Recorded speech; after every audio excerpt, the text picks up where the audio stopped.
And food vlogger-ஆ போய் உட்காந்த உடனே அந்த சாப்பாடு வந்த உடனே எடுத்து நாங்கள் சாப்பிட்டு வீடியோ போட முடியாது.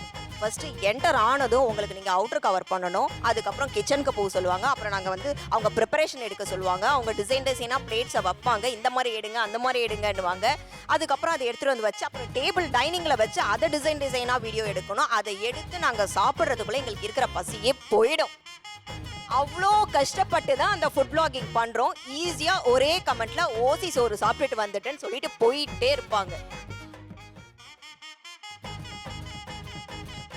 நான் வந்து பிளாகிங்லாம் தாண்டி இப்போ ஒரு இவங்க ரெசிபிஸ்லாம் போடுறாங்க, இல்லை இந்த ஒரு ஹோட்டலில் வந்து இந்த டிஷ்லாம் செய்கிறாங்கன்னா அது வீட்டிலே எப்படி செய்கிறது அப்படின்னு சொல்லிட்டு நான் அதை பார்த்துட்டு அந்த ரெசிபிஸ்லாம் ரீக்ரியேட் பண்ணுவேன். ஓகே, அதுக்கு ஏதாவது பேராமீட்டர்ஸ் வச்சுருக்கீங்களா?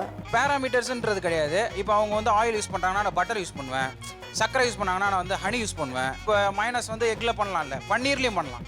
ஸோ வெளியில் அன்ஹெல்த்தியாக இருக்கிறத வீட்டிலே நான் கொஞ்சம் ஹெல்த்தியாக பண்ண காமிக்கிறேன்.